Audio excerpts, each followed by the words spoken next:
In this series so far, I've focused primarily on building modules that have to do with the surface, the only exception being the lush caves from episode 4. However, I think it's time to do a lot more underground modules, and in fact, I intend to add an entire underground layer. And what better way to start off this new cave system with the addition of the deep dark. This by far has been the most requested biome in the entire series, with probably over 100 such suggestions. So I know you guys are looking forward to this. I'm looking forward to this. So let's build this thing.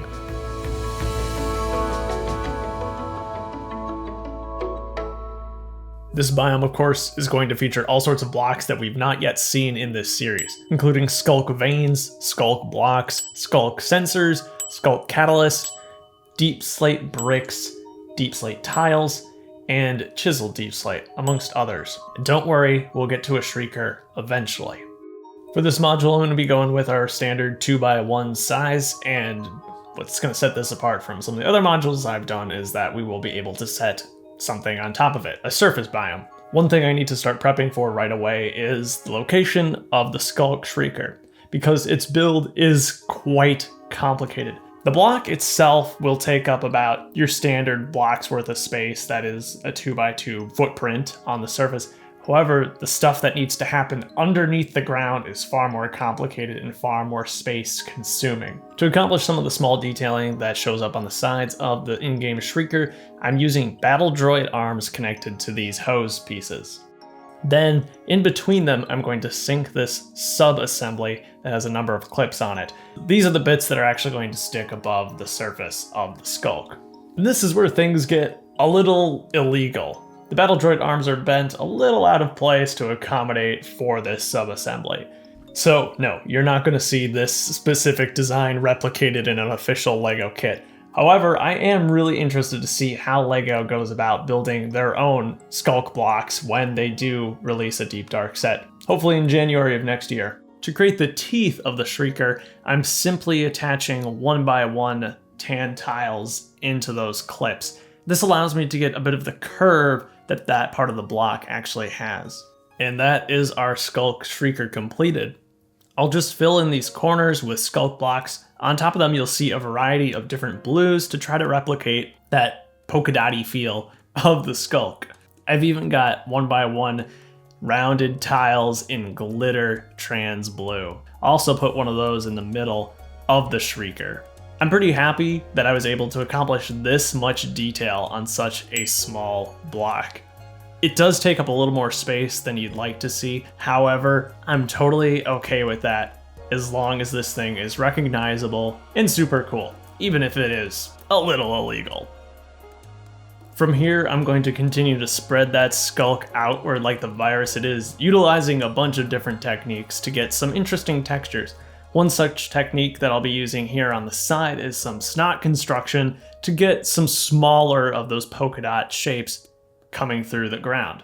The skulk is very organic in nature, so I don't feel the need to make too much repetition in this part of the build. Now, I don't feel like I could make the Deep Dark without having a portion of the ancient city, so I'm going to start laying out the foundation for that, using the 3 different textures that we talked about at the start of this video for the different varieties of deep slate that show up. I'm going to ease the skulk in and out of this build, having 2 large patches, and on the edge of that, just like it is in the game, we'll have the skulk veins, which I'll use dark blue for to add, of course, that lovely pop of color that I always try to get in my builds.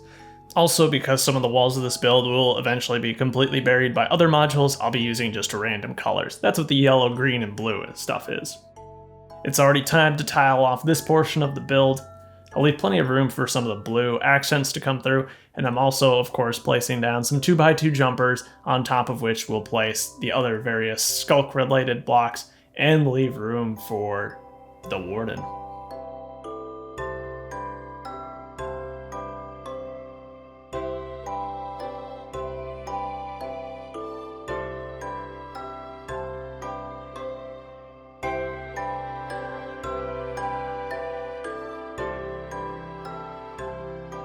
The skulk catalyst is a super simple build. I'll just slot it into place right here.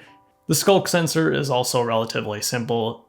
making use of a relatively new piece, the 1x2 modified plates you see there in dark blue, which have bar holes in the studs with black teeth sitting inside them. Next, I'll get to work on the part of the ancient city itself. Because of their massive size, I can only do a small portion of the city. I've chosen one of the most recognizable structures, which are the hallway builds that branch off from the main portal room. Even though in the game the structure is entirely gray, I can use a variety of techniques to bring a lot of visual interest to this build. The main one being the use of different textured bricks. And on top of that, I'll also have Skulk crawling over 2 different portions of this build. We'll get Steve in here, who is trying to sneak up on the Warden in diamond armor. I don't know how well that's gonna go, buddy.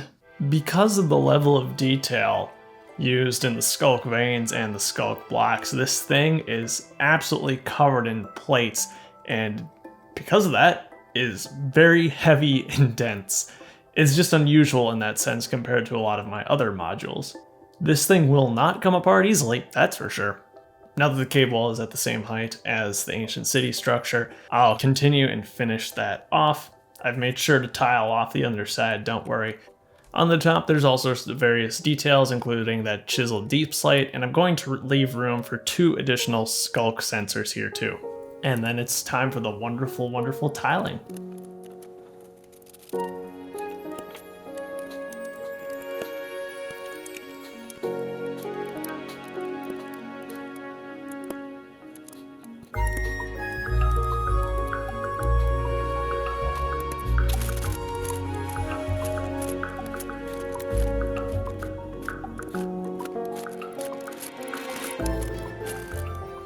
Once everything's tiled off on top, the only other detail I need to add is the soul lantern that appears underneath. It's very similar to the official design that LEGO uses in their kits.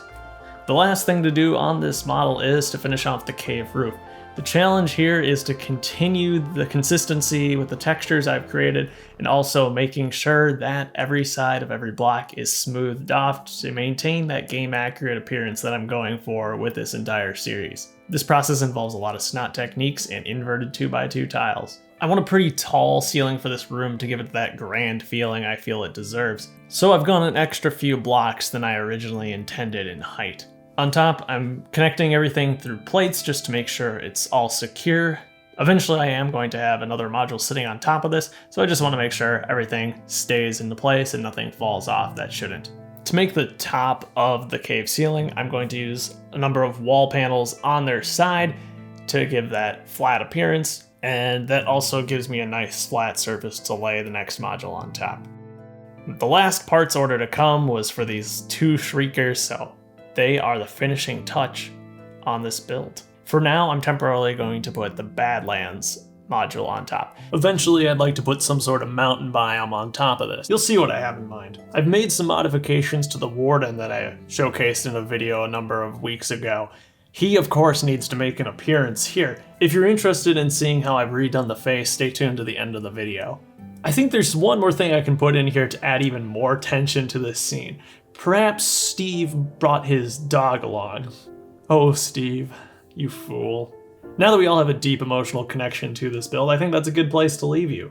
Up next, I'm going to be doing a regular swamp biome. This has actually been a very highly requested biome. It'll include a witch hut and a number of quite rare LEGO mobs. If you want to access that video early, all you need to do is click the link in the description. But until then, thank you so much for watching. Have a great life, and I'll see you next time.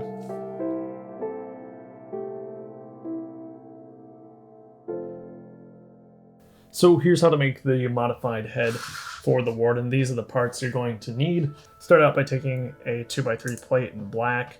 3 of the 1x2 tiles in dark blue go on top.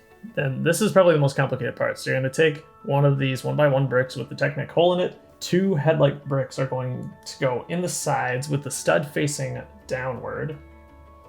On each of those studs, you'll place a 1x1 plate in black. So as you can see there, we've switched directions pretty efficiently, which is the whole idea here. You'll take the 1x3 plate in dark blue, place your 1x2 tile in black there, and then the 2x2 corner tile like that. So you should have an opening, and then that'll go right there. So you should have the anti-stud of the 1x1 Technic brick there. And that's where you'll put this modified 1x1 with the bar. That's where it'll connect to the Warden body. Then here, you're going to take the 1x2 plate and put a cheese slope. And that's going to go right in there, and you'll do the opposite for the other side. Just like that. Take the 1x2, 1x1, and then that first assembly we made, put together like that.